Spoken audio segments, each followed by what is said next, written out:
A crowded military locker room. Exhausted bodies, humid air, laughter echoing off tile walls. She just wanted to collect her gear and leave. But the room had other plans. What started as crude jokes turned into something darker, something dangerous, as one soldier stepped forward, blocking her path, emboldened by the phones filming and the supervisors who looked away. She was trapped against the lockers, surrounded by men who saw her humiliation as entertainment. But none of them noticed the man sitting quietly in the corner, the one wearing no rank, no name tape, just watching everything unfold. From which city in the world are you watching this video today? If stories like this matter to you, please consider subscribing. What they were about to discover would change everything. The locker room smelled like sweat, disinfectant, and something metallic that never quite washed away. Steam rose from the showers in thick clouds, clinging to the tile walls and making everything feel smaller, tighter, more suffocating than it actually was. Bodies moved through the narrow aisles between benches, some half-dressed, others still in their training gear, all of them loud, all of them tired, all of them ready to be anywhere else. Phones were out, music was blasting from at least 3 different directions, and the kind of laughter that only comes after 12 hours of drills and heat exhaustion bounced off every surface. It was Wednesday, 1847 hours, and Naval Air Station Meridian was winding down for the day. Corporal Sloane Artigan sat on a corner bench near the back, unlacing her boots with the kind of precision that suggested she had done this exact motion 10,000 times before. Her locker door was already open, her gear already packed, her desert camis already swapped for regulation, PT sweats. Everything about her movements was economical, efficient, designed to take up the least amount of space possible. She did not look at anyone. She did not speak. She just worked through the familiar ritual of packing up and getting out. Around her, the chaos continued. PFC Jory Kellum stood near the showers, retelling a story everyone had already heard at least twice. He was broad-shouldered, confident in the way people are when they have never been told no, and his audience, Lance Corporal Bexler Moss and PFC Tannen Rue, laughed on cue like they were following a script. They were all San Diego recruits, 8 months into their first deployment rotation, still young enough to think that volume equaled authority. Staff Sergeant Wesleyan Gade sat near the entrance, scrolling through his phone with the glazed expression of someone who had stopped caring about supervision years ago. Technically, he was responsible for what happened in this room. Practically, he was elsewhere. The fluorescent lights overhead buzzed with a frequency that made everything feel slightly unreal, slightly detached from consequence. Water dripped from a shower head someone had forgotten to turn off completely, each drop marking time in a space where time seemed to move differently depending on who you were. For some, this was just another Wednesday. For others, it was a gauntlet they had to navigate every single day. Sloane tied off the laces on her second boot and set it carefully inside her locker. The click of the metal door closing was soft, almost polite, like she was apologizing for existing. She stood, shouldered her duffel, and started toward the exit. 15 feet. That was all she needed. 15 feet, and she would be out. Back in her bunk. Back in the only space where no one could reach her. Her path took her past a row of lockers where 3 other Marines were changing, their conversation about weekend liberty plans flowing easily, naturally, the way conversations do when you are not constantly calculating risk. She envied that ease, that ability to simply exist without armor. She had forgotten what that felt like. Kellum noticed her moving. His voice rose above the noise, sharp and deliberate, designed to carry. "Yo, Artigan, leaving so soon." Sloane did not respond. She adjusted the strap on her duffel and kept walking, eyes forward, shoulders squared. It was a practiced non-reaction, the kind of thing you learn when reaction only makes it worse. Her heart rate increased slightly, her body's autonomic response to threat, but her face remained neutral. She had learned to control that too. Moss grinned, leaning against the lockers with the casual cruelty of someone who had never been on the receiving end. She has got that hot date with her hand again. The laughter was immediate, ugly, the kind that spreads fast because no one wants to be the person not laughing. Phones came out, not filming yet, but ready. Just in case. Sloane felt the shift in the room's energy like a drop in air pressure before a storm. The temperature seemed to change, the walls seemed to close in, and suddenly the 15 feet to the door felt like 15. Miles. Her jaw tightened, but she kept moving. One foot in front of the other. Do not engage. Do not react. Do not give them what they want. The mantra had become automatic, a survival mechanism worn smooth by repetition. Kellum stepped into the aisle, blocking her path. It looked casual, accidental even, like he had just happened to stand exactly where she needed to go. His tone was light, friendly, like they were old friends catching up. Nah, but seriously, where are you rushing to? We are all just bonding here, team building. The words were innocent enough on the surface, but the subtext was clear. The positioning was deliberate. The smile was predatory. Sloane stopped. She had to. He was standing directly in front of her, close enough that she would have to physically push past him to continue. Her voice came out flat, controlled, stripped of anything he could use against her. Excuse me.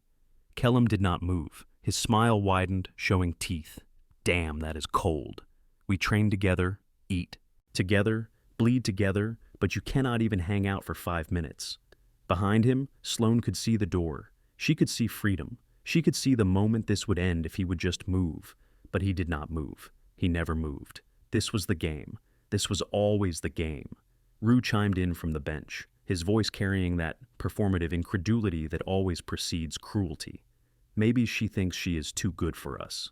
The room's energy shifted again. More people were paying attention now. More eyes, more phones, more witnesses who would do nothing.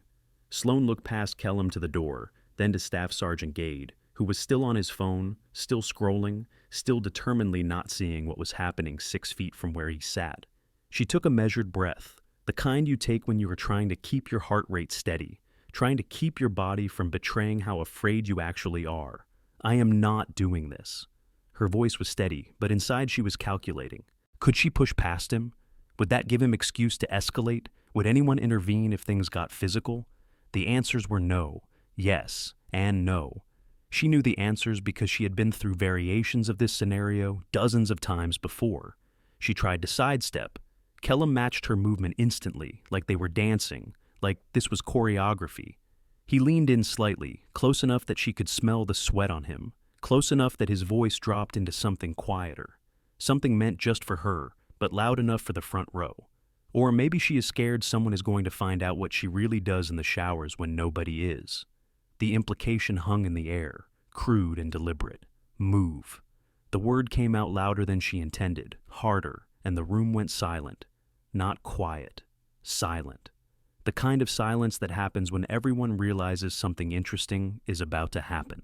The music cut off. Someone had paused it. The conversation stopped. Even the water dripping from the shower seemed louder in the sudden absence of noise. Sloane felt exposed, pinned, like a specimen under glass. Kellum did not move. He smiled wider, feeding off the attention, off the phones that were now openly raised, off the fact that he had successfully made her react. Make me. 2 words, a challenge, a dare, a test to see how far she would go, how much she would tolerate, whether she would finally break and give them the spectacle they wanted. The phones came up, 5, 6, maybe more. Moss stood, holding his screen at arm's length, framing the shot like he was a director. Oh! His voice dripped with anticipation. Rue was already typing, probably into the group chat. Probably something cruel, probably something that would be screenshot and shared and turned into a joke that would follow her for months. Sloane felt the walls close in, felt the bodies around her become a single organism, watching, waiting, hoping for her to break, her hands clenched into fists at her sides, nails digging into palms, the physical pain a grounding point against the psychological assault. Near the back of the room, by the lockers marked visiting personnel, someone shifted. A man, mid-30s, athletic build, wearing unmarked PT gear, no name tape, no rank insignia. He had been sitting there the entire time, lacing his boots with methodical slowness, and no one had paid him any attention. He was just another body in a room full of bodies. But now, as the noise died and the tension spiked, his hands stopped moving. He did not look up, but he was listening. Completely. The man's posture was relaxed, almost casual, but there was something about the stillness that suggested complete awareness. His eyes, though not directly focused on the confrontation, seemed to be tracking everything, The positioning of bodies, the tone of voices, the rapid escalation from mockery to menace. Sloane's breathing had changed, shallow, faster, her chest rising and falling in a rhythm she could not control, but her face stayed neutral, locked down, refusing to give them what they wanted. She had learned this too, how to dissociate just enough to survive the moment without completely disconnecting from reality. Kellum stepped closer, not touching her, but close enough that the threat was implicit. His hand came up, palm flat against the locker beside her head, caging her in. The gesture was practiced, refined through repetition on other targets in other rooms. Whoa, aggressive much. The reversal was instant. She was now the aggressor for trying to escape. He was the victim for being asked to move. The narrative had flipped, and everyone watching absorbed it without question. Moss was laughing now, filming openly. His phone was angled to capture both of them, to preserve this moment for whatever social media platform would give him the most validation. Yo, she assaulted him. I got it on video. The lie was so blatant, so obvious, but it did not matter. The video would be edited. The context would be removed. The truth would be whatever the person with the phone decided it was. Get your hand away. Sloane's voice shook, not with fear but with rage, with the kind of fury that comes from months of this, years of this, a lifetime of being cornered by men who think the world belongs to them. Her hands were trembling now, adrenaline flooding her system, preparing her for fight or flight. But she could do neither. Fighting would end her career. Running would confirm everything they believed about her. So she stood, trapped, waiting for this to end the way it always ended, with her leaving humiliated and them laughing about it until the next time. Kellum leaned in closer, his voice mocking, performative, pitched for the cameras. Or what? You going to call Daddy? Oh, wait. He did not finish the sentence. He did not need to. Everyone in the room knew. Orphaned at 16. No family. It was in her file. Everyone had read it. The information that should have been private, that should have been protected, had been gossip for months.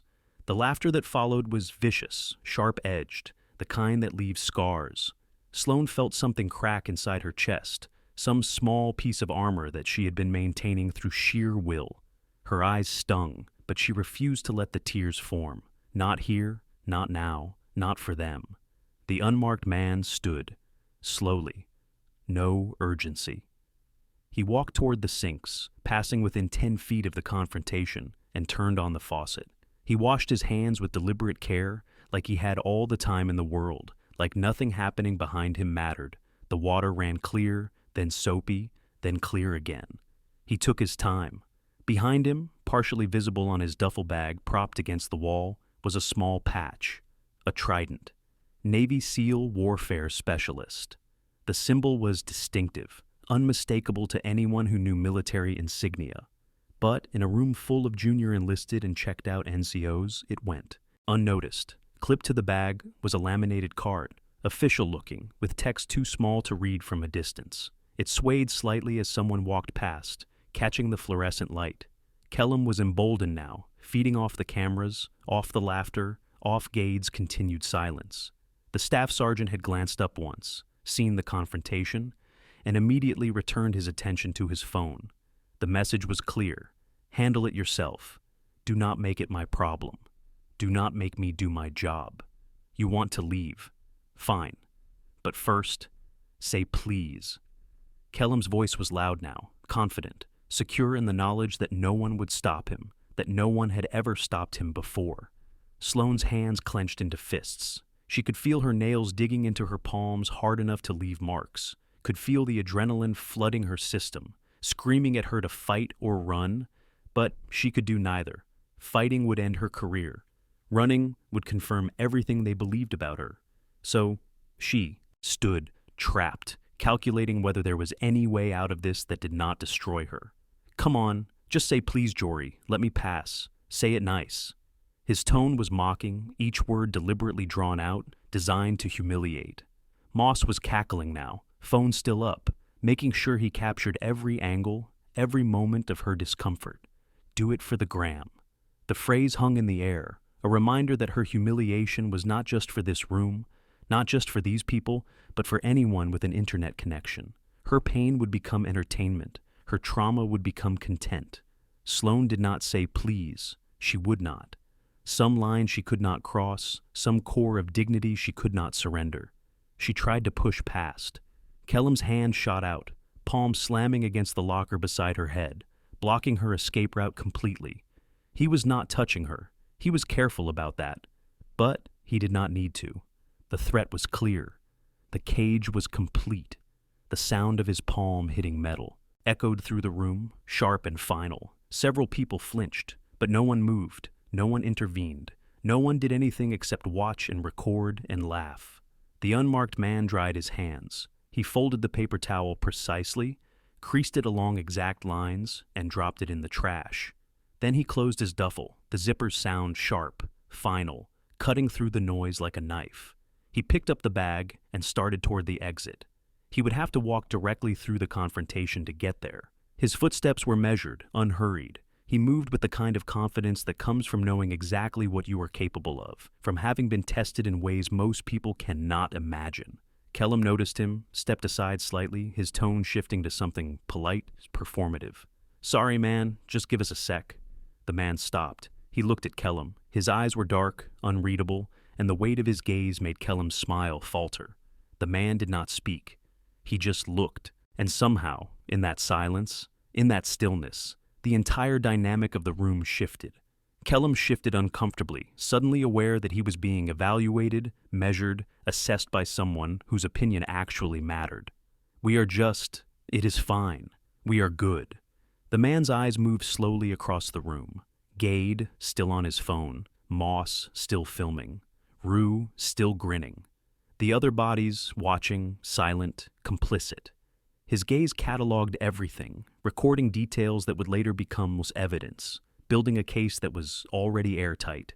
Then his eyes moved to Sloane, trapped against the lockers, breathing hard, holding on by a thread. He held her gaze for just a moment, and something passed between them. Recognition, acknowledgement, the understanding that she was not alone, even if she felt like she was. "You good, Corporal." His voice was quiet, neutral, stripped of inflection. It was a question that was also a test, an offer that was also a challenge. Sloane hesitated. This was a trap too. If she said no, she was weak, needed saving, proved them all right. If she said yes, he would walk away, and nothing would change.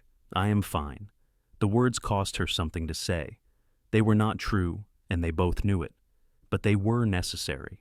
She could not be saved. She could only survive long enough for accountability to arrive. The man nodded once, acknowledging her choice, respecting her agency even as he prepared to intervene. Then, to Kellum, "Step back." It was not a request. It was not loud. But the room went dead silent. The temperature seemed to drop. Kellum laughed nervously, trying to salvage the moment, trying to maintain the power he had been wielding seconds before. "Bro, I do not know who you think you are. Step back." The man repeated it exactly the same way. Same tone, same volume. But something in his posture had shifted. His weight had settled. His hands, though relaxed at his sides, were positioned in a way that suggested instant readiness. Something that made every person in that room suddenly aware that they were standing in front of someone very, very dangerous. Kellum stepped back immediately, without thinking. His body responded to threat before his brain had fully processed it, and suddenly there was 3 feet of space where there had been none. The man gestured for Sloane to move. She did quickly, her duffel banging against her hip as she moved toward the door. Her legs felt shaky, adrenaline leaving her system in a rush that made her lightheaded. She was almost there, almost out, almost safe. Kellum's voice rang out, loud enough for everyone, sharp enough to cut through her relief and pin her in place one more time. "Scream louder, whore." The room exploded. Laughter, phones swinging to catch her face, voices overlapping in a chaos of mockery and cruelty. Someone whistled. Someone else repeated the phrase, like it was a new catchphrase they could not wait to use again. Sloane did not turn around. She did not stop. She walked out, and the door swung shut behind her, muffling the noise but not erasing it.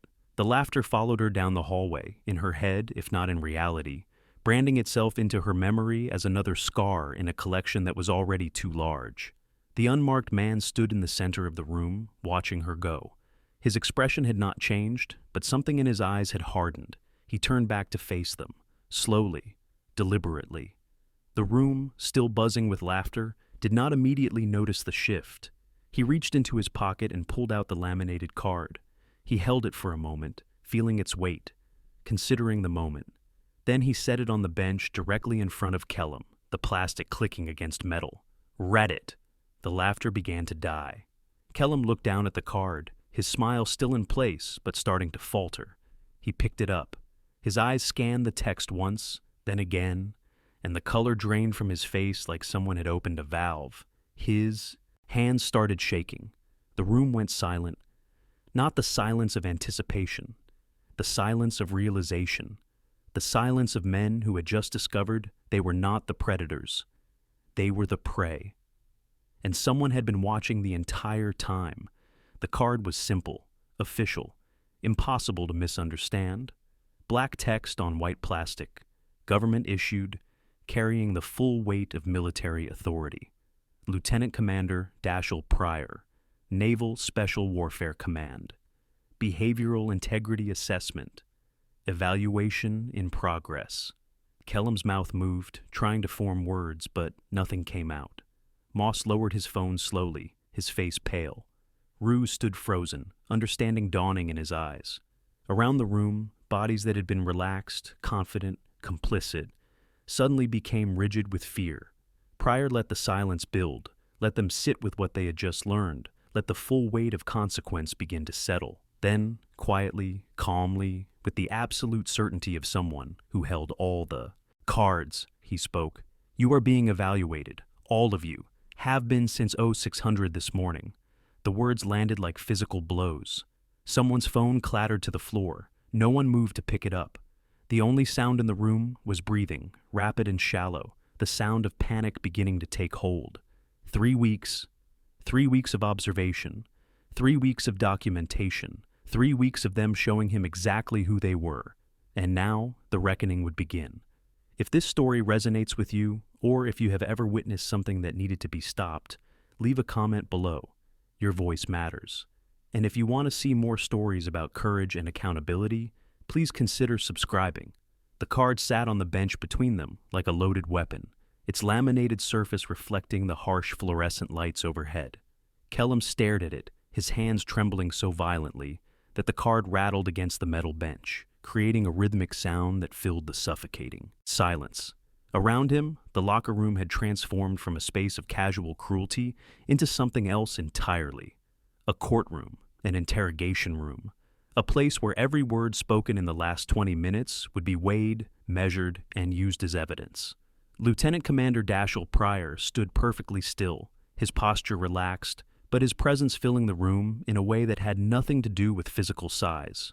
He was not imposing in the traditional sense. He stood maybe 5'10", lean rather than bulky, his unmarked PT gear suggesting someone who valued function over display. But every person in that space suddenly understood that they were standing in front of someone who had spent years learning how to read people, how to predict behavior, how to see through lies before they were even spoken. You are being evaluated. Pryor's voice was calm, methodical, the tone of someone delivering a weather report. All of you have been since 600 this morning. The silence deepened, became physical, pressing against eardrums and making it hard to breathe. Someone's phone buzzed with an incoming notification. No one looked at it, no one moved. The only sound was the persistent drip of water from the forgotten shower, each drop marking time in a space where time had suddenly become very, very important. Moss, still holding his device, lowered it slowly, like the weight had suddenly become unbearable. His finger hovered over the screen, probably still recording, probably capturing this moment too. The irony was not lost on Pryor, whose eyes tracked the movement with clinical precision. Evaluated for what? The question came from somewhere in the back, barely audible, more breath than words. The voice belonged to a lance corporal whose name Pryor knew, whose behavior over the past 3 weeks had been borderline, but not quite actionable. Until now. Pryor turned his head slowly, scanning the room with the kind of thoroughness that made people feel exposed, vulnerable, seen in ways they had spent their entire lives avoiding: unit cohesion, leadership effectiveness. adherence to conduct standards under routine conditions. Each word was chosen carefully, delivered with the weight of official evaluation. This was not personal. This was procedural. That somehow made it worse. His eyes moved to the phones, still in people's hands, still recording, still capturing evidence they had not realized would be used against them. The digital trail they had created, thinking it would be entertainment, would become Exhibit A through Z in proceedings that would destroy careers. I need those devices. Now. The command hung in the air. No one moved. The moment stretched, thin and fragile, like ice over deep water. Someone in the back shifted weight from one foot to the other, the rubber sole of a boot squeaking against tile. The sound was absurdly loud. Pryor's voice rose, not in volume, but in authority, the kind of command that comes from years of making life and death. Decisions in fractions of seconds, from leading people through situations where hesitation meant casualties. Phones. On the bench. Now. Moss moved first, setting his phone down like it was made of glass, like it might shatter and cut him if he was not careful. The device landed with a hollow plastic sound, its screen still glowing, still recording, capturing his own face in the reflection. Rue followed, then 3 others from the back, their faces pale, their movements mechanical. Within seconds, 6 phones sat on the bench in a neat row, evidence already collected, chain of custody already established. But Kellum still held his. His thumb hovered over the screen, probably deleting, probably trying to erase what could not be erased. In the digital age, nothing truly disappeared. Pryor knew this. Kellum was about to learn it. Private First Class Kellum. Phone. Pryor's tone had not changed, but something in the way he said the name made it clear this was the last time he would ask. The final opportunity for compliance before resistance became an additional charge. It was just a joke. Kellum's voice cracked, the confident tone from minutes earlier completely gone, replaced by something desperate, something grasping. She knows it is a joke. We just mess around. Everyone does. The defense was reflexive, practiced, the same excuse that had worked dozens of times before, with different supervisors, different witnesses, different victims. But Pryor was not a supervisor who could be charmed or intimidated. He was a documenter, and he had documented everything. Pryor took a single step forward, closing the distance between them to approximately 4 feet. In a room full of people, the gesture created a pocket of privacy, a space where the truth would be spoken, whether Kellum wanted to hear it or not. I have been here 3 weeks. I have watched you do this 11 times.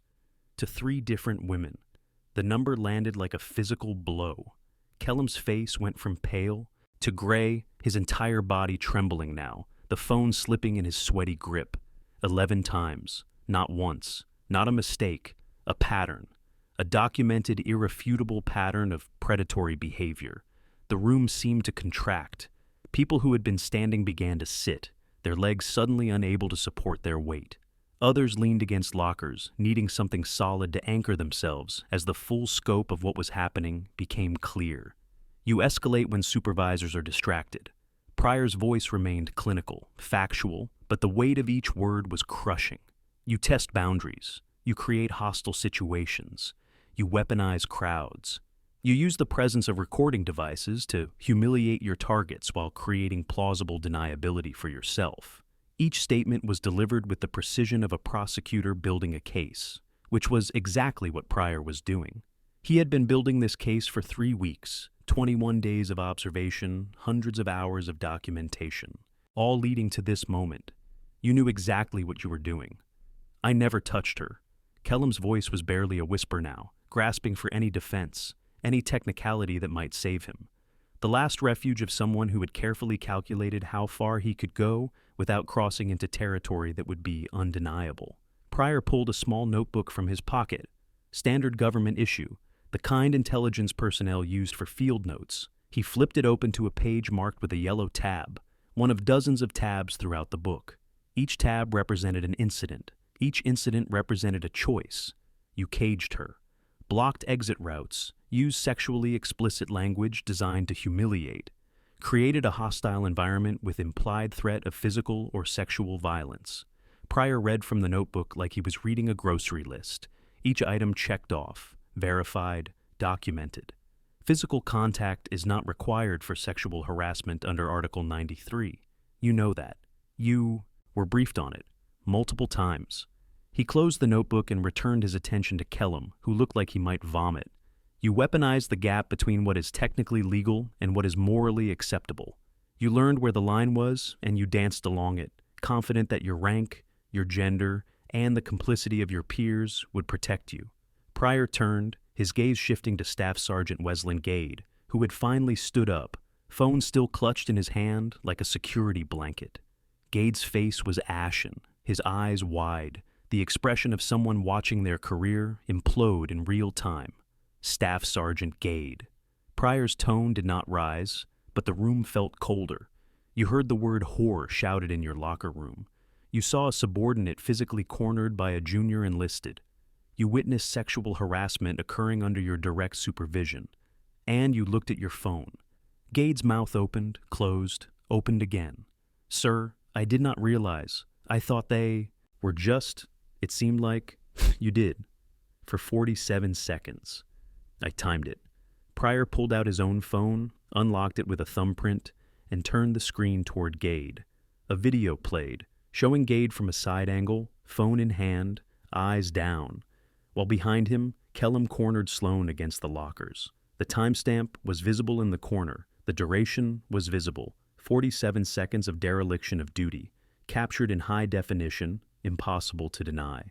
Your duty as a non-commissioned officer is to maintain standards, to protect your personnel, to intervene when you see misconduct. Pryor pocketed his phone. You failed on all counts. You chose your phone over your responsibility. You chose comfort over courage. You chose complicity over leadership. Gade said nothing. There was nothing to say.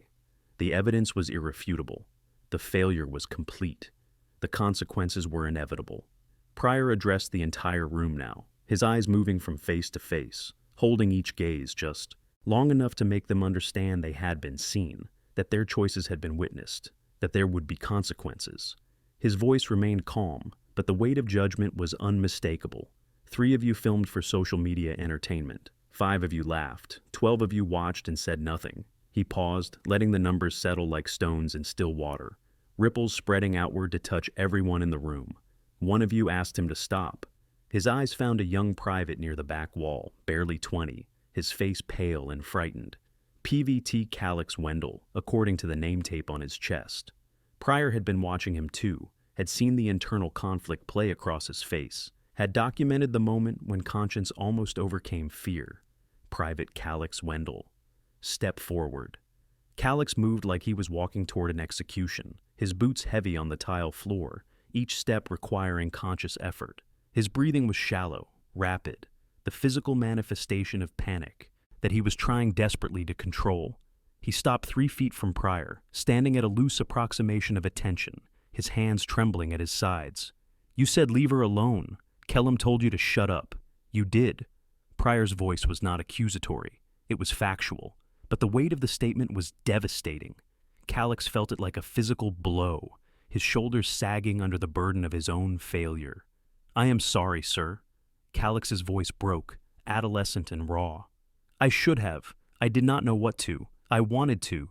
But the words tumbled out, incomplete, inadequate, the desperate attempt to explain the inexplicable, to justify the unjustifiable. Do not apologize.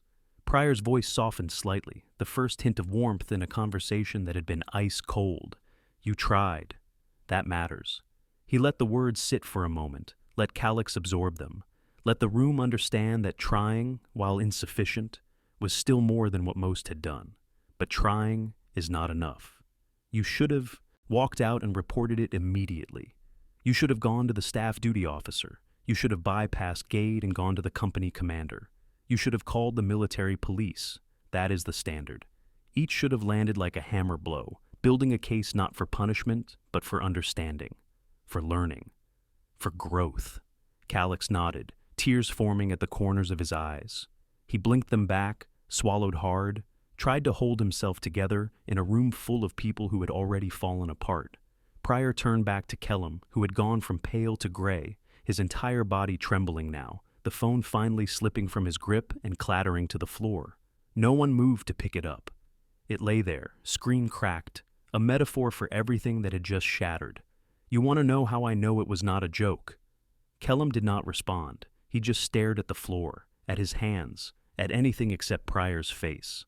The confident bravado from 20 minutes ago had evaporated, leaving behind someone much younger, much more frightened, suddenly confronted with consequences he had never believed would arrive.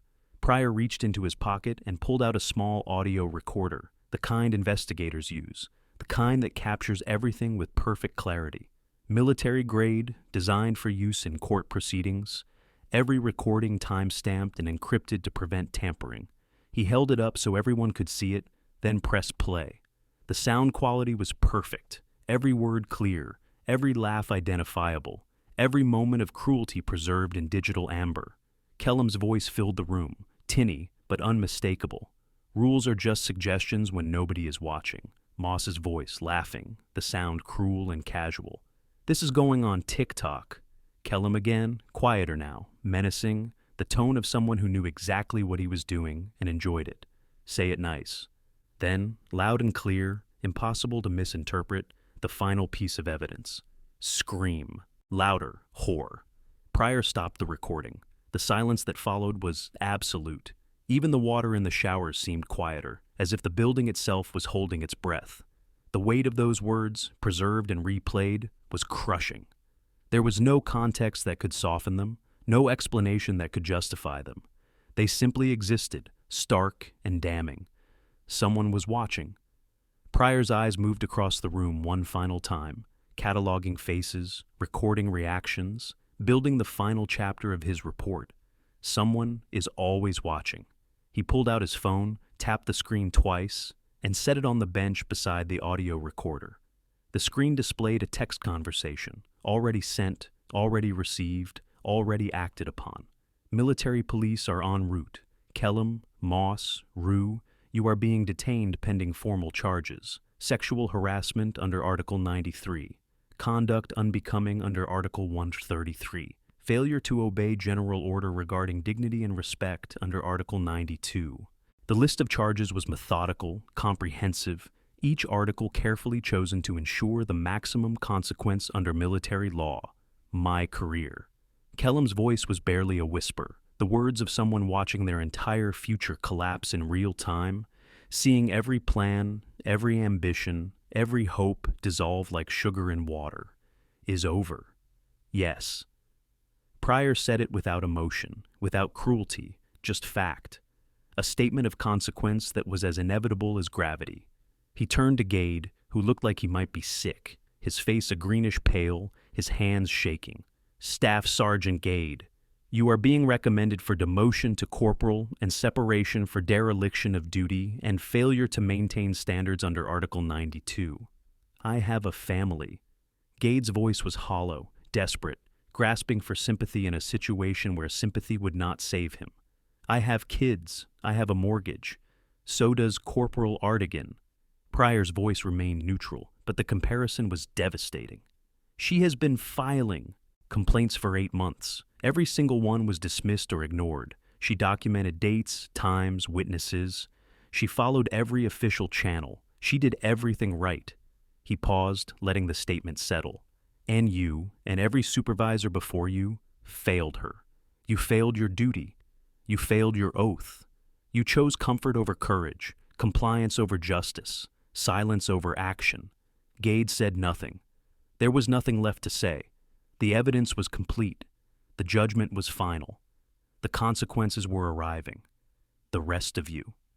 Pryor addressed the remaining personnel, the ones who had watched, who had laughed, who had filmed, who had done nothing while a fellow service member was degraded and threatened. His voice remained calm, but the weight of accountability was unmistakable. Stand by for mandatory briefings, corrective training, and individual counseling.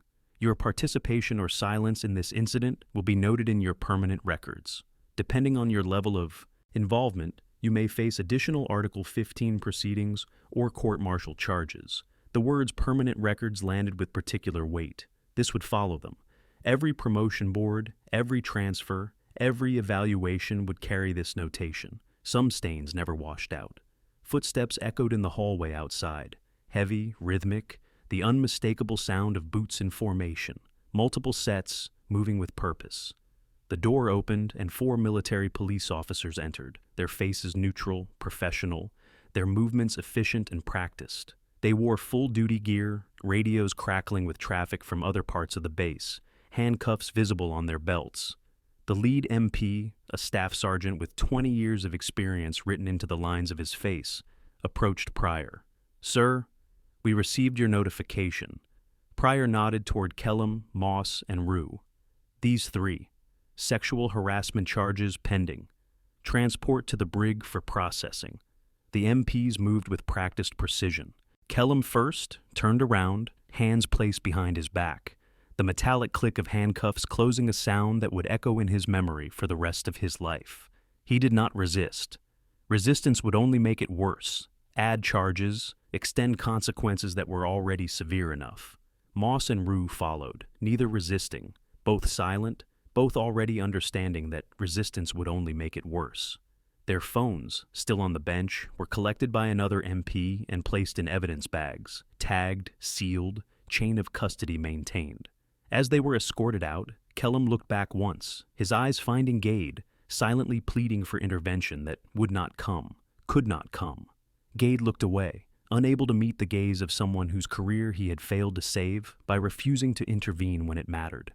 The door closed behind them with a heavy metallic sound, final and absolute.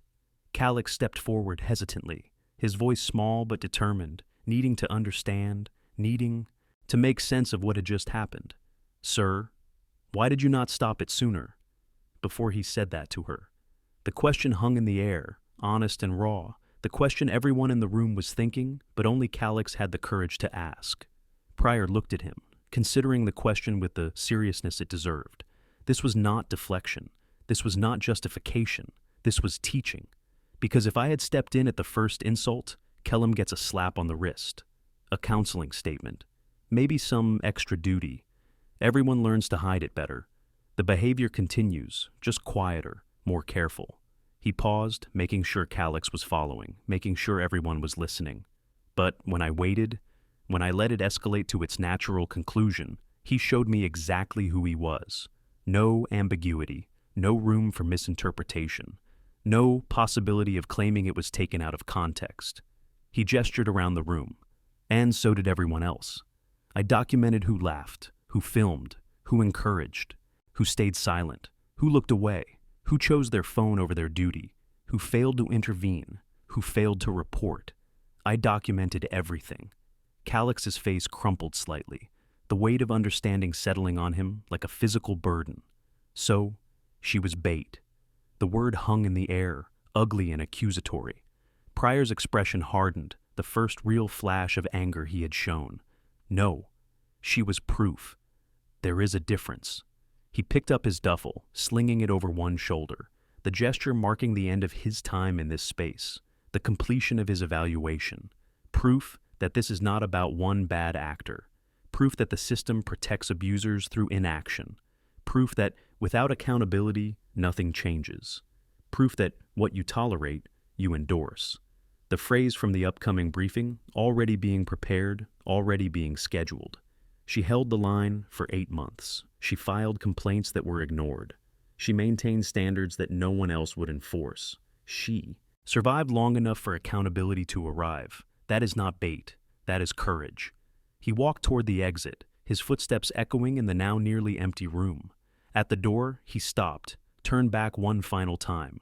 His voice was quieter now, but it carried to every corner of the space, reached every person who remained. You all had a choice, every single one of you. You chose silence. You chose complicity. You chose to protect the aggressor instead of the victim. You chose comfort over courage. You chose to look away. He paused, letting each statement land. That is what I documented. That is what will be in my report. That is what you will carry for the rest of your careers.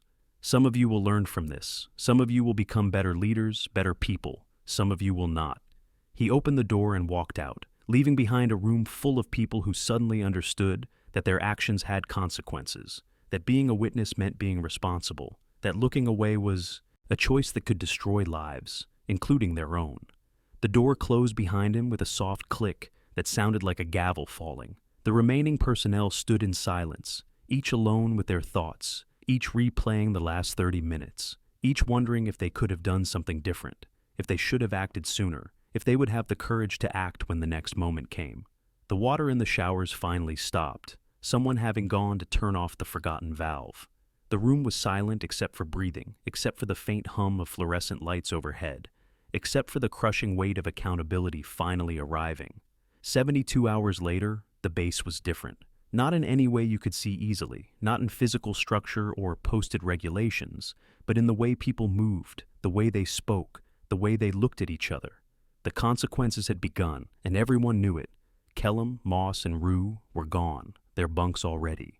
Stripped, their names already becoming cautionary tales whispered in formations and repeated in training. Their belongings had been collected, inventoried, shipped to addresses they would no longer be living at. 3 futures erased in a single afternoon. Gade's rank insignia had been removed in a formal ceremony that lasted less than 5 minutes, but would follow him for the rest of his life.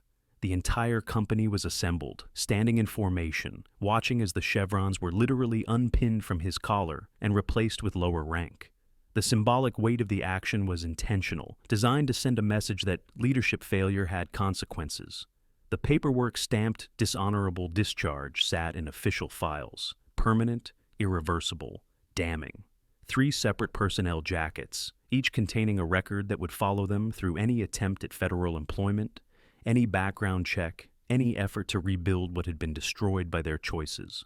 A mandatory stand-down briefing was scheduled.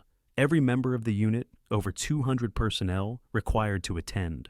No exceptions, no conflicts accepted, no duty important enough to justify absence. The main hangar had been converted into an auditorium, rows of metal chairs facing a simple podium. No decorations, no ceremony, no attempt to soften what was coming.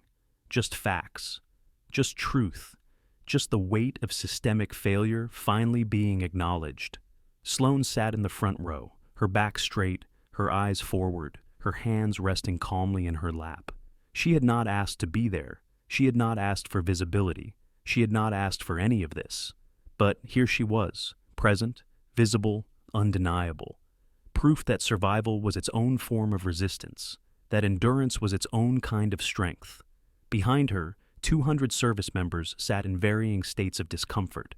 Some looked genuinely shaken, understanding for the first time how complicity worked, how silence enabled harm. Others looked resentful, angry that their comfort had been disrupted, that they were being held accountable for something they saw as someone else's problem. A few looked thoughtful, processing, reconsidering past moments when they had made similar choices. Pryor stood at the podium, a single slide projected behind him. The words were simple, stark, impossible to ignore. White text on black background, no graphics, no softening. What you tolerate, you endorse. He let the silence build, let people read it, let it sink into their consciousness, let them sit with the discomfort of truth plainly stated. This briefing is not about one incident. Pryor's voice was steady, clinical, the tone of someone who had given similar briefings before and would give them again. This is about culture, about the environment we create through our choices and our silences. He clicked to the next slide. A timeline. 8 months of complaints, each one dated, each one briefly summarized, each one marked with the outcome. Dismissed, no action taken, insufficient evidence, personality conflict, unable to substantiate, 8 months, 8 times. Corporal Artigan followed proper procedures. 8 times she documented incidents. 8 times she reported through official channels. 8 times she was told to be less sensitive, to handle it herself, to stop making problems. The timeline was damning in its simplicity. Each dismissal was a failure. Each ignored report was a choice. Each rationalization was a betrayal of the responsibility leadership carried. For 8 months, Corporal Artigan filed complaints. Each one was dismissed. Each time, she was told the problem was her perception, her sensitivity, her inability to adapt to military culture. Pryor's voice remained steady, but the anger beneath it was palpable, controlled, but unmistakable. The problem was not her sensitivity. It was your silence.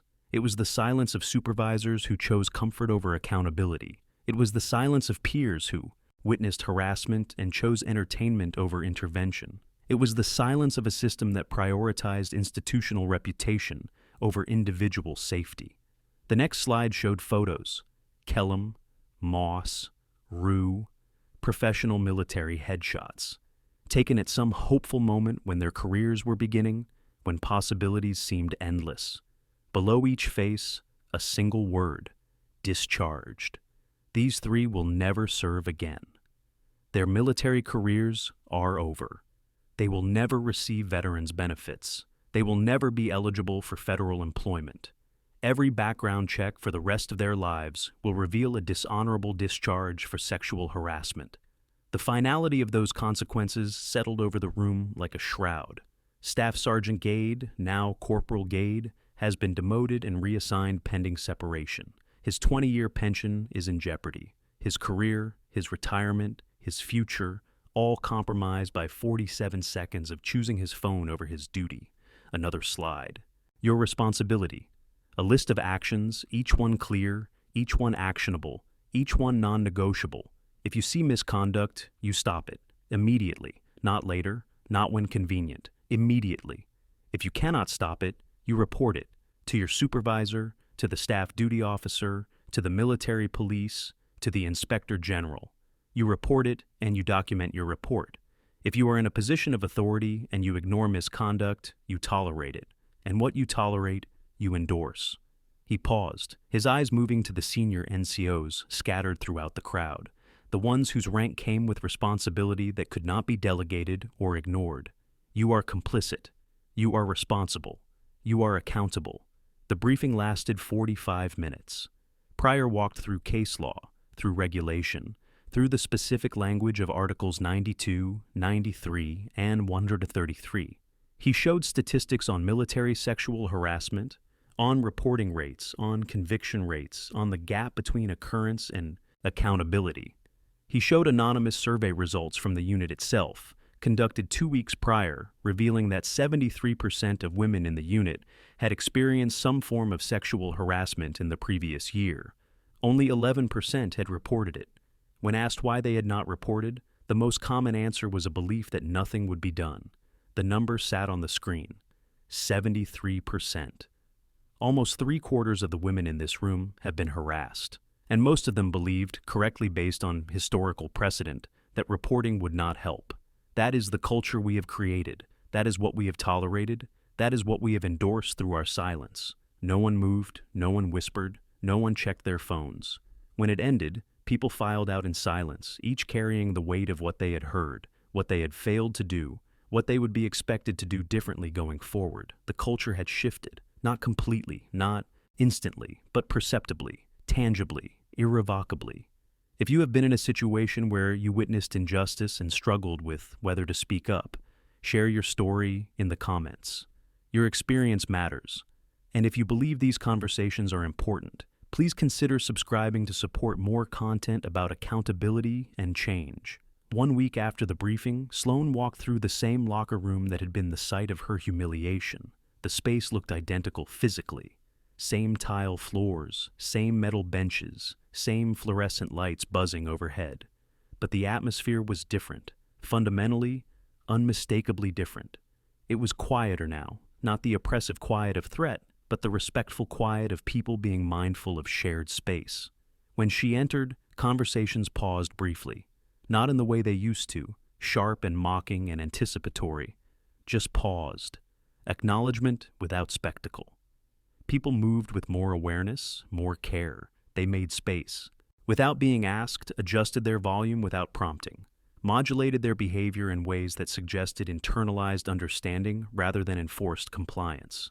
When she walked down the aisle toward her locker, heads nodded in acknowledgement, small gestures, subtle but significant. Recognition, respect. The things that should have been present from the beginning, finally, belatedly, inadequately arriving. A lance corporal she did not recognize made eye contact and nodded. "Morning, Corporal." "Morning." Sloan returned the nod, her voice neutral but not cold. The exchange was brief, professional, exactly what it should be. Nothing more, nothing less. She opened her locker. Inside, her gear was organized with the same precision it had always been. PT clothes folded in exact squares, boots aligned, everything in its designated place, order imposed on chaos through ritual and discipline. But something was different. Tucked into the corner, folded carefully, was another small piece of paper. She picked it up, unfolded it slowly, revealing neat handwriting that suggested care, thought, intention. Thank you for not giving up. We see you now. We should have seen you before. Anonymous. Sloane stared at it for a long moment, reading the words multiple times, absorbing not just the content, but the effort, the acknowledgement, the apology implicit in those carefully chosen phrases. It was not much. It did not undo months of harassment. It did not erase trauma. But it was something. She folded it carefully and placed it in her pocket next to the official letter about the Leadership Development Program. 2 pieces of paper, 2 forms of recognition, one official, one personal, both mattering in different ways. The locker room continued filling with personnel preparing for morning PT. The energy was different from a week ago. There was laughter, but it was not cruel. There was joking, but it was not targeted. There was camaraderie that did not require a victim. Calix entered a few minutes later, his uniform crisp, his demeanor noticeably more confident than it had been during the confrontation. He had been reassigned to a new squad after expressing discomfort with his previous leadership. The change showed in his posture, in the way he moved through space without the constant low-level anxiety that had characterized his previous behavior. He saw Sloane and approached without hesitation, his steps purposeful but not aggressive. "Corporal, I wanted to let you know something." She turned, giving him her attention, noting the change in him, the small growth that trauma sometimes paradoxically enables. "I reported something yesterday. Someone was making comments to one of the new privates. Not as bad as what happened to you, but still inappropriate, still creating an uncomfortable environment. I reported it immediately to the staff duty officer." "Good." Sloane's voice was steady, approving, reinforcing the behavior she wanted to see replicated. "That is the standard." It felt easier this time. Calix's voice was quiet, almost confessional, knowing that someone would actually listen, knowing that my report would be taken seriously, knowing that there would be actual consequences if needed. They always should have listened. Sloane's response was matter of fact, a statement of what should be rather than what was. But now they will. Now they have to. He smiled slightly, a small acknowledgement of progress, of change, of the fact that one person speaking up had shifted something fundamental in the institutional machinery. "Thank you. For holding the line. For not giving up when it would have been easier to just leave, to just separate, to just accept that the system was not going to change." Sloane did not know how to respond to that, so she just nodded. Gratitude for survival felt strange, uncomfortable, like praising someone for not drowning, when you should be asking why they were pushed into the water in the first place. Calix moved to his locker and began preparing for the day. The room filled gradually with more personnel, 30, 40, eventually 50 people moving through morning routines. The energy continued to be different, not tense, not hostile, just professional, just the way a military locker room was supposed to feel, the way it should have always felt. 2 months after the incident, the changes had spread beyond one unit, beyond one base, beyond even one branch of service. Pryor's evaluation report, comprehensive and damning, had been circulated at the highest levels of command. 300 pages of observations, recordings, interviews, and recommendations that painted a picture of systemic failure across multiple levels of leadership. The case study had been incorporated into mandatory annual training across all branches. Every service member, from the newest recruit to the most senior officer, would sit through briefings that used Sloane's experience, Pryor's documentation, and the subsequent consequences as teaching tools. The training was uncomfortable by design. Discomfort meant awareness. Awareness meant the possibility of change. Change required sustained effort, but it had to start somewhere. Sloan had been asked to participate in one of the training sessions, to speak directly to a room full of senior NCOs and junior officers about what it felt like to file 8 complaints and have each one dismissed, to describe the erosion of trust, the growing isolation, the creeping realization that the system designed to protect her had failed at every level. The request came through official channels, carefully worded to make clear it was genuinely optional, that she could decline without consequence. She considered it for 3 days, weighing the cost of reliving trauma against the potential benefit of preventing others from experiencing the same thing. She agreed, though the idea terrified her in ways that physical danger never had. Physical threats were straightforward. Emotional vulnerability was something else entirely. The auditorium held 200 people, senior leadership from across the base, officers who made policy, NCOs who enforced it. People whose decisions shaped the lived experience of thousands of service members. Sloan stood at the podium, notes in hand though she would not need them, and told the truth. Not the sanitized version designed to make people comfortable. Not the abbreviated version that skipped over the worst parts. The real one. When you file a complaint and nothing happens, you learn that your safety does not matter more than institutional convenience. When you file a second complaint and it is dismissed as a personality conflict, you learn that your credibility is worth less than maintaining the illusion of unit cohesion. Her voice was steady, clinical even, the emotional distance necessary to get through the telling without breaking.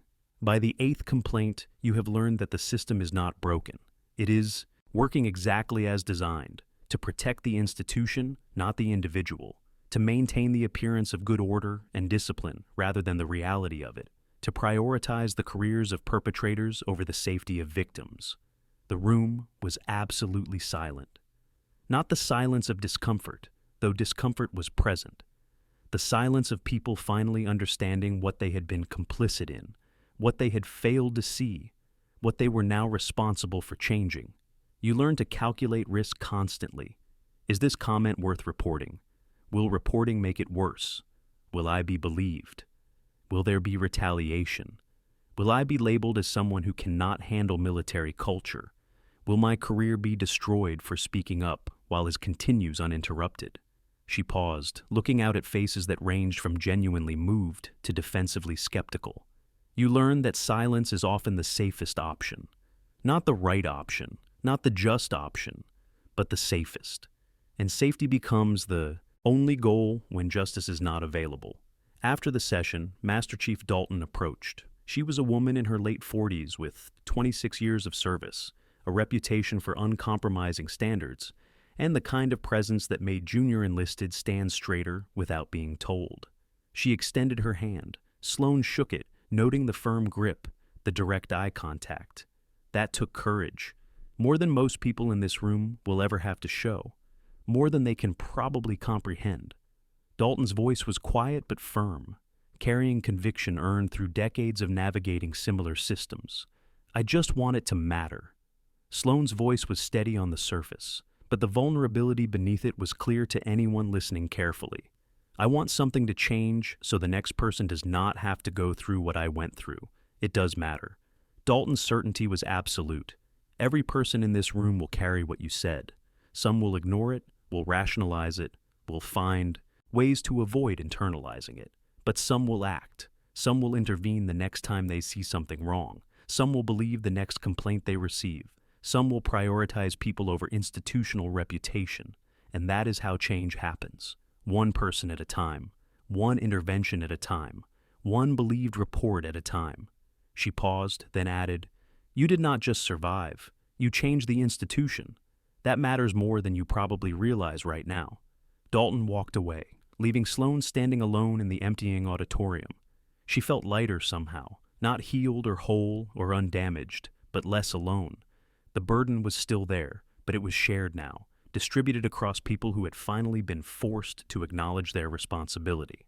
3 months after the incident, the base held a formal review of all harassment complaints filed in the previous 2 years. An independent investigator, a civilian with no ties to military hierarchy, no investment in protecting institutional reputation, reviewed every case with fresh eyes and appropriate skepticism.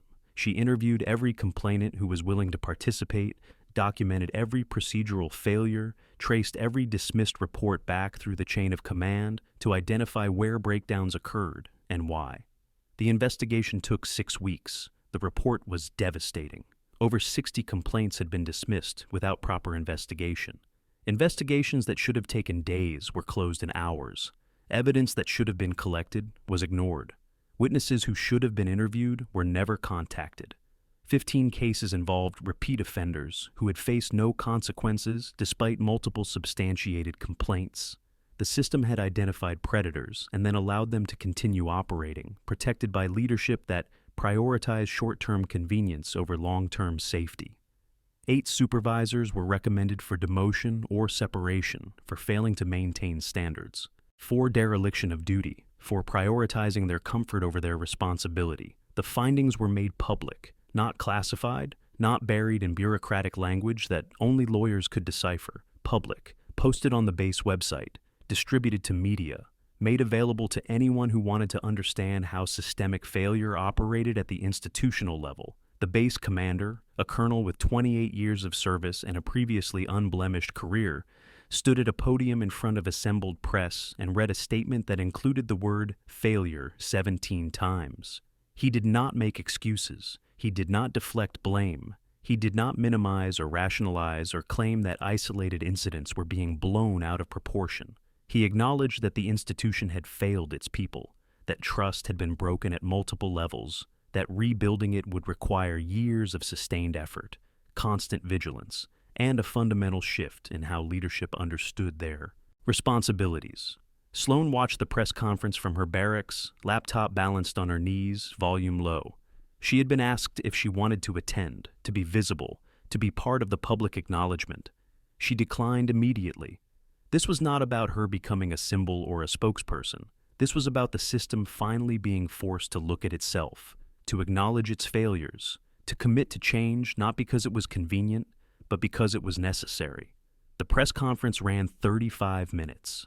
Questions were tough, pointed, designed to probe for weakness or continued defensiveness.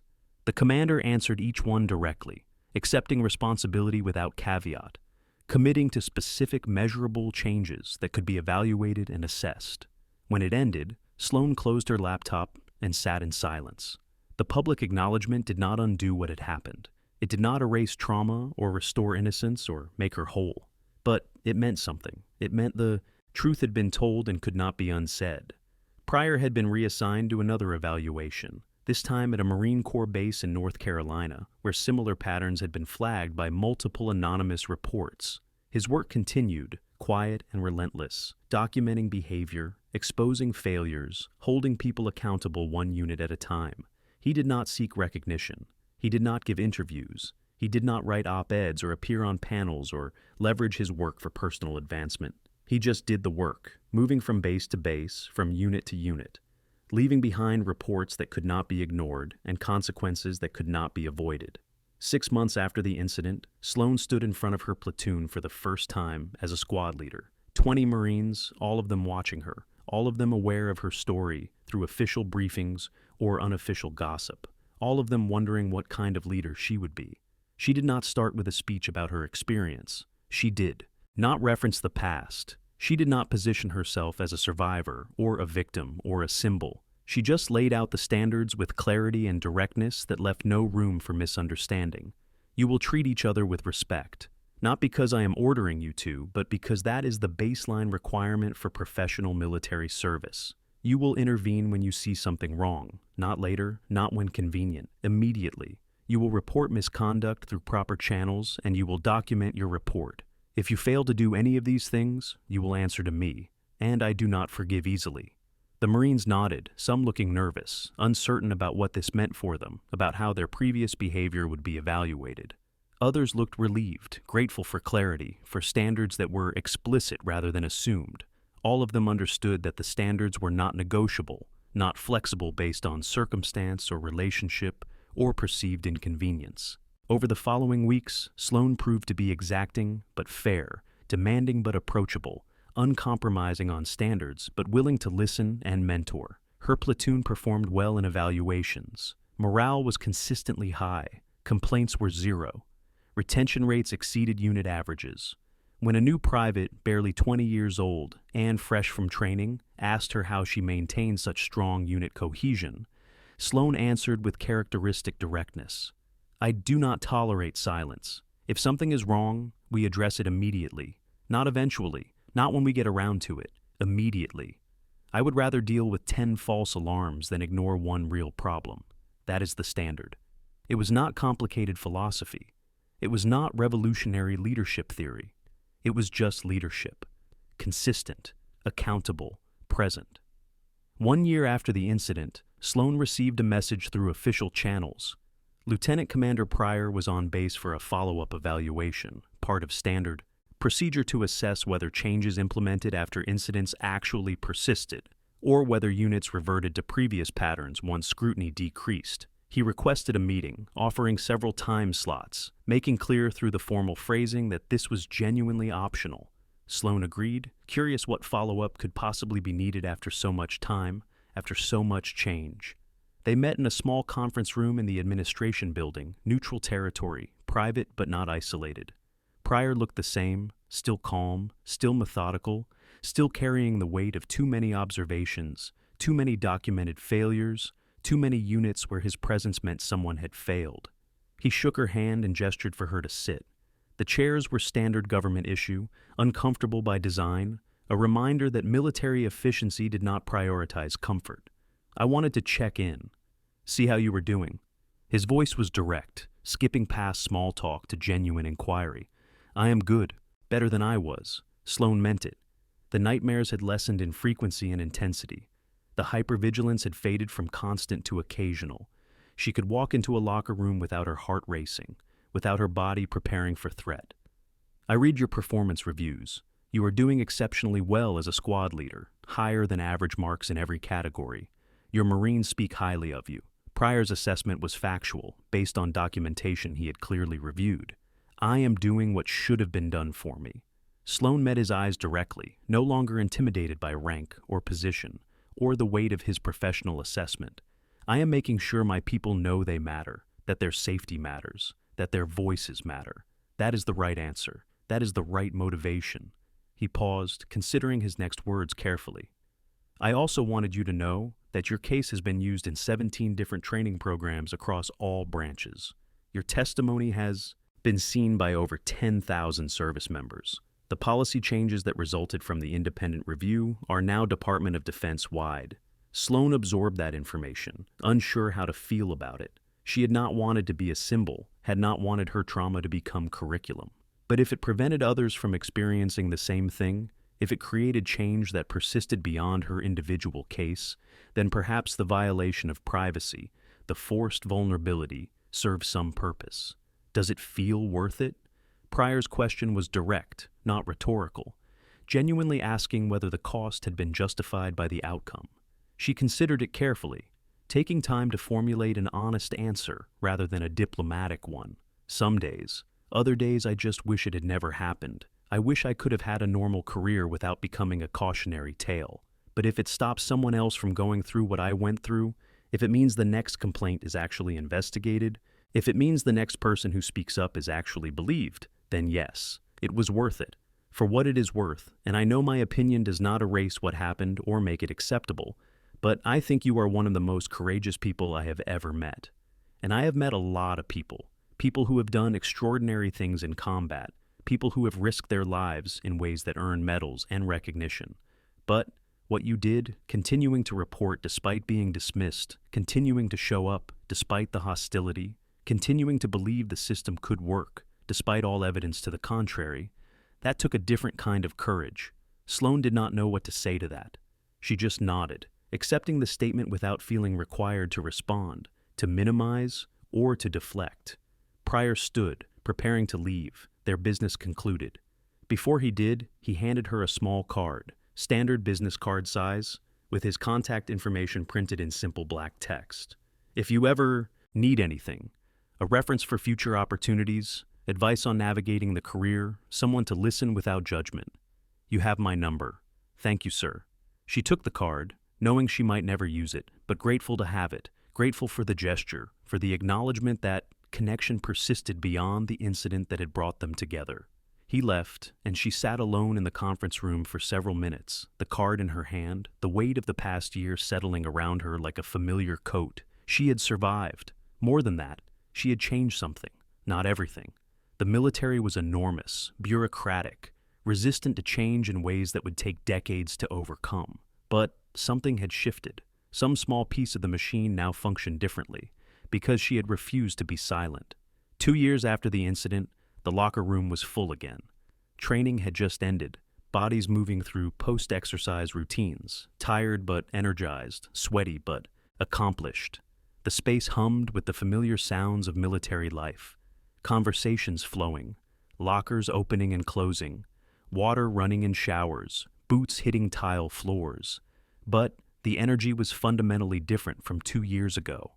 There was laughter, but it was not cruel. There was joking, but it was not targeted. There was camaraderie that did not require a victim, that did not depend on someone else's humiliation for its cohesion. When someone made a comment that crossed a line, even slightly, 3 different people called it out immediately. The behavior corrected instantly, without defensiveness, without resentment. Just correction and acceptance and moving forward. Sloane walked through, no longer assigned to this unit, but passing through on her way to another duty station, another assignment, another opportunity to lead. She paused at the bench where she had sat that day, where everything had changed. The bench looked the same, the locker room looked the same, the physical space was unchanged, but the people were different, the culture was different, the standards were different, the enforcement was different. What had once been tolerated was now unthinkable. What had once been dismissed was now taken seriously. What had once destroyed careers through silence now destroyed careers through speaking up. But the careers destroyed were the right ones, the ones that deserved consequence. A young corporal approached her, someone she did not recognize, someone who had probably arrived after the incident, after the briefings, after the changes. "Excuse me, are you Squad Leader Artigan?" "Yes." Sloane's response was simple, curious about what this would be. "I just wanted to say thank you." The corporal's voice was earnest, sincere in the way that suggested genuine gratitude rather than performative acknowledgement. "My sister is enlisting next year. Marines, same MOS as me." She was worried about harassment, about whether she would be safe, about whether the military had changed at all since our mother served 20 years ago and left early because of the environment. Sloane listened, understanding where this was going, understanding the weight of what was being said. I told her about what happened here, about how the system changed, about how complaints are actually investigated now, about how there are real consequences for misconduct, about how leadership is held accountable for failures. She feels better now. She is still nervous, but she is going to enlist. So, thank you for not giving up, for forcing the change that makes it safer for her. Sloane felt something shift in her chest, something that felt like closure, but was really just acknowledgement, just recognition that pain had purpose, that trauma had meaning, beyond the individual experience. Tell her she will be fine. And if she is not, if something happens, tell her to speak up immediately. Tell her to document everything. Tell her to report through proper channels and to keep copies of her reports. Tell her that people are listening now, not everyone, not perfectly, but more than before. Tell her the system is not fixed, but it is better. Tell her to never be silent. I will. The corporal nodded, committing the message to memory, understanding that she was carrying something important, something that would shape her sister's career, possibly her sister's life. The corporal walked away back to whatever routine she had interrupted to deliver her message.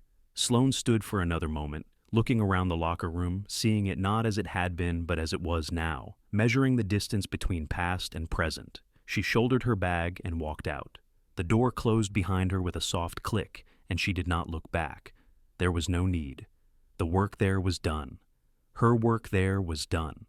The afternoon sun was bright, cutting sharp shadows across the base. The air was warm, but not oppressive, comfortable in the way that made physical activity pleasant. Rather than punishing, the base was alive with activity, people doing their jobs, training, preparing, serving.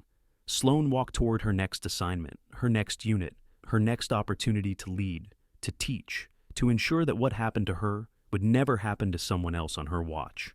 She passed the hangar where the briefing had been held, where 200 people had been forced to confront their complicity, their silence, their failures.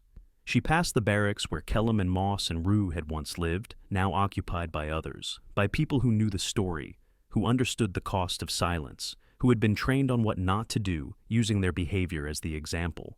She passed a group of junior Marines running drills, their faces focused, their movements sharp, their demeanor professional. One of them was Calix, now a corporal himself, leading his team with the kind of quiet confidence that comes from learning hard lessons and choosing to do better. She did not stop. She did not need to. The work was continuing. The standards were being maintained. The culture was shifting, slowly, imperfectly, incompletely, but undeniably. Somewhere on another base, Pryor was conducting another evaluation, watching another unit, documenting another set of behaviors that would either validate that change was real or expose that it was performative. The work was endless. The need was constant. But it was necessary. Sloane reached her new barracks, dropped her bag on her bunk, and looked out the window at the base stretching before her. Somewhere out there, someone was being harassed. Somewhere, someone was filing a complaint. Somewhere, someone was deciding whether to speak up or stay silent. She hoped they would speak. She hoped someone would listen. She hoped the system would work the way it was supposed to, that the changes would hold, that the lessons would persist.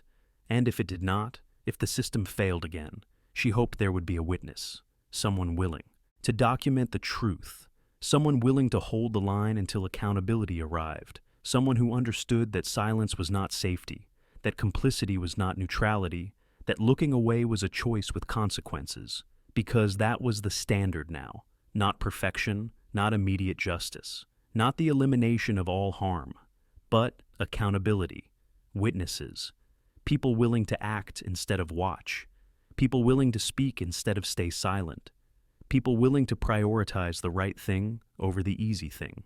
She turned from the window and began unpacking her gear, organizing her locker with the same precision she had maintained for years, creating order in small spaces as a way of maintaining control in a world that so often felt chaotic. She hung her uniforms, aligned her boots, stacked her gear in exact formations.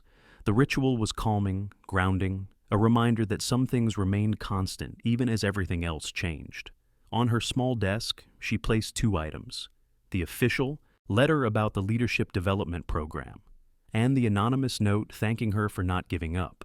Two forms of recognition, one institutional, one personal, both valuable, both meaningful, both reminders that her experience mattered, that her voice mattered, that her refusal to be silent had changed something larger than herself.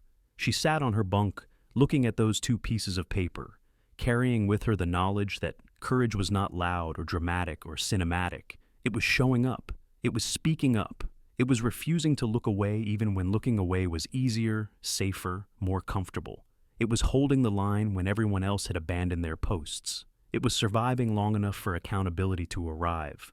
It was believing, despite all evidence to the contrary, that systems could change, that institutions could improve, that speaking up could matter. And sometimes, after years of trying, after countless failures and dismissals and rationalizations, it was being proven right, not perfectly, not completely, but enough. Enough to matter, enough to change things, enough to make the next person's fight slightly less difficult. And that, ultimately, was what courage looked like. Not the dramatic gesture, not the viral moment, but the sustained effort, the repeated attempt, the refusal to give up even when giving up made perfect sense. The sun was setting now, painting the sky in shades of orange and purple, the kind of sunset that made even military bases look beautiful. Sloane watched it through her window, allowing herself a moment of peace, a moment of acknowledgement, a moment of something that felt surprisingly close to hope. Somewhere, a training was happening that used her case as an example. Somewhere, a complaint was being properly investigated because of policy changes her experience had forced. Somewhere, a perpetrator was facing real consequences because leadership had finally learned that tolerance was endorsement. It was not enough. It would never be enough. But it was something. And sometimes, something was all you could ask for. The sky darkened, the base lights came on, artificial illumination replacing natural light, creating a different kind of visibility. Sloane stood, closed her blinds, and prepared for sleep, knowing tomorrow would bring new challenges, new opportunities, new chances to maintain standards and hold lines and refuse silence. The work continued. It always would. But now, at least, she was not doing it alone. If this story moved you, if you recognized yourself in any of these moments, or if you know someone who held the line when it mattered most, take a moment to honor that courage in the comments below. Real change happens when we refuse to stay silent, when we prioritize people over comfort, when we choose accountability over convenience.